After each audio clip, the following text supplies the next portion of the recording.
자, 분량 조절이 심각하게 실패한 12주차 인터섹션 옵저버 설명에 이어서 스크롤 스냅 설명드리도록 하겠습니다. 제가 봤을 때는 스크롤 스냅은 이렇게 하시면 됩니다. 간단합니다. 스크롤 스냅은 어떻게 하면 되냐? 스크롤을 관찰을 자, 이렇게 딱 이렇게 넣으면 되는데요. 예전에는 스크롤 스냅을 자바스크립트로 구현을 해야 됐어요. 근데 요즘에는 좀 간단해졌어요. 그래서 CSS 스크롤 스냅이라고 이렇게 검색을 해보시면 이렇게 뜹니다. 스크롤 스냅을 어떻게 할 수 있다. 그래서 지금 이것도 스크롤 스냅이 이렇게 자동으로 됩니다. 그래서 이거 어떤 식으로 하냐에 대해서는 이제 여기에 이제 설명이 나와야 되는데 이렇게 나오다가 마네요. 자, 그래서 요거는 어떤 걸 볼까? 18년자, 23년자.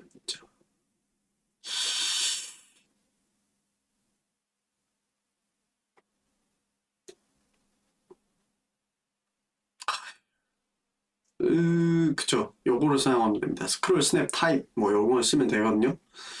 자, 그래서 보여드리도록 할게요. 이 바디에다가 적용을 합니다. 스크롤 스냅 타입이라고 하는 게 있습니다. 여기에 첫 번째 들어간 거는 X냐, 아니면 Y냐, 이걸 넣으면 돼요. 우리가 스크롤을 보통은 이제 X축 스크롤을 많이 하잖아요. 그러니까 Y축 스크롤을 많이 하잖아요. 이렇게 세로 방향으로.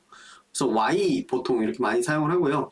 내가 만약 가로로 이렇게 스크롤 되는 거를 만들고 있다. 그런 경우에는 이거를 X로 바꿔주면 되겠죠. Y 이렇게 하면 되고요. 그 다음에 들어가는 내용은 뭐냐? mandatory 혹은 proximity가 들어갑니다. 그 다음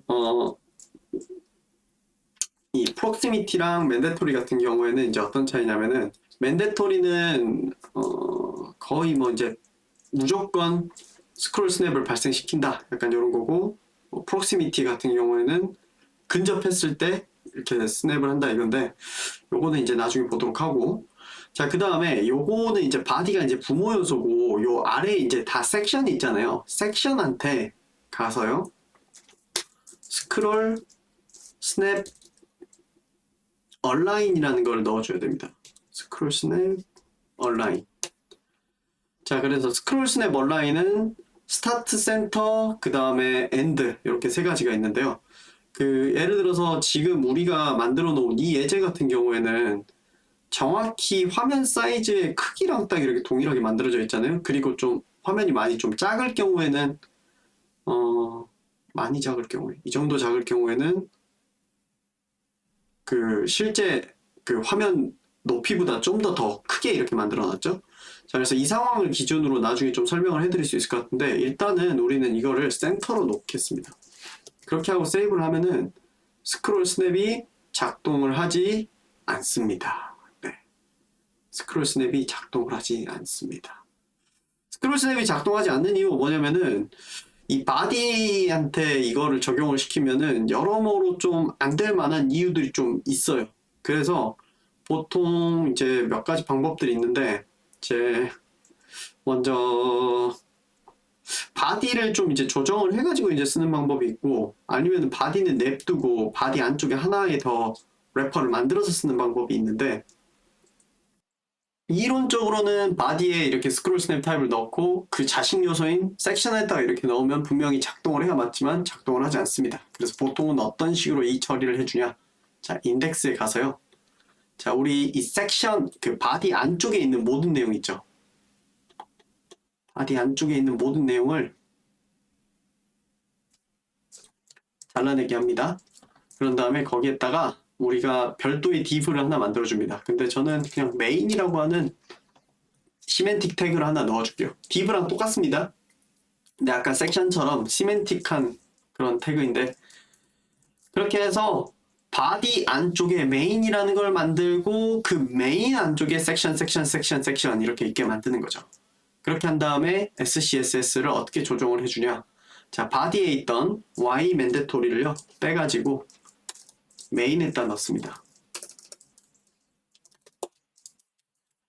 다음에 메인한테 어떤 속성을 넣어주냐면요. 스크롤, 오버플로우 Y를 스크롤을 넣어줍니다.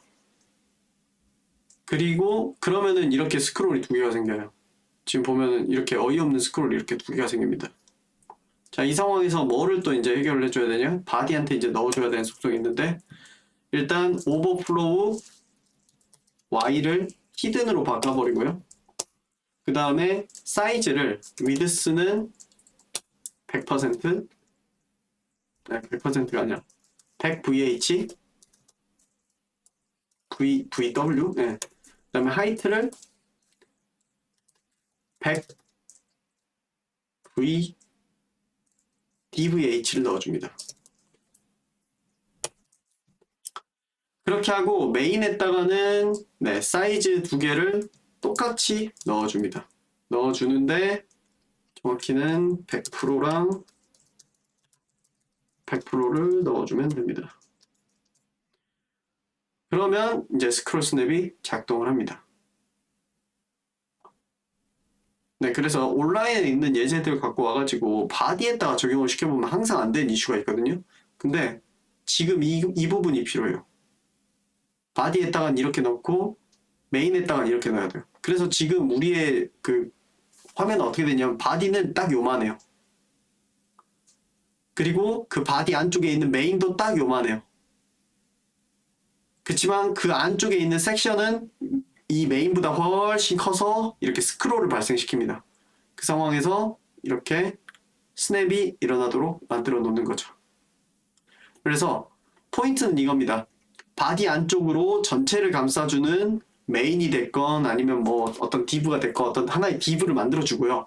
그 녀석한테 이런 속성을 넣어주고 바디에는 이런 속성을 넣어준다.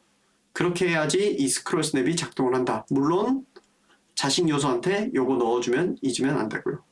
자, 그러면 이 스크롤 스냅 얼라인 요거의 속성에 대해서 한번 보도록 하겠습니다. 이게 화면이 충분히 좀 작아지면은 이 스크롤이 지금 보면은 실제 이 화면보다 지금 이 섹션이 조금 더 크거든요. 원래는 정확하게 일치하는데 지금 이때는 정확하게 사이즈가 일치하거든요. 섹션의 사이즈가. 그런데 우리가 지금 보면은 섹션 하나의 지금 높이가 최소 높이가 맥시멈 맥스 600픽셀이랑 100dVh를 적용을 시켜가지고 만약 화면의 높이가 600픽셀보다 더 작으면은 600픽셀로 화면 사이즈, 섹션 사이즈를 만들도록 해놨단 말이에요. 그래서 지금 보면은 이게 지금 600픽셀이에요. 여기 위에서부터 여기 아래까지 있는 600픽셀이고 여기 화면은 600픽셀보다 지금 더 작은 상태예요. 그래서 이런 상태에서는 자, 이제 스크롤 스냅이 이런 식으로 일어나는데 제가 만약에 여기서 이 스크롤 스냅의 그 스크롤 얼라인, 스냅 얼라인을 센터가 아니라 스타트로 잡으면요. 자, 다시 위로 가볼게요. 스냅이 일어나면 이 섹션의 윗부분이 스냅이 걸립니다. 윗부분이 반드시 화면에 딱 걸리도록 만들어줍니다. 네.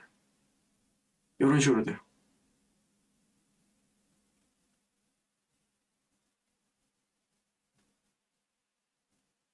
네, 이런 식으로 걸리게 되고요.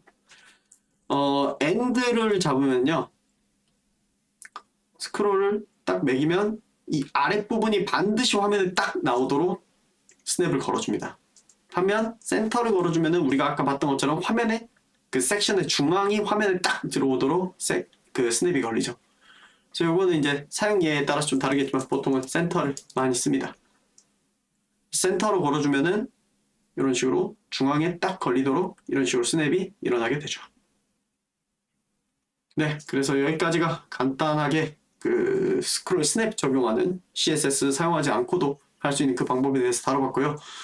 말씀드렸듯이 X축으로도 적용할 수 있습니다. 다만 그게 뭐 이제 생소한 방법이다 보니까 제가 굳이 안 다뤄서 그렇지 뭐 가능은 하고요. 네, 그래서 여기까지 해서 12주차를 마무리하도록 하겠습니다.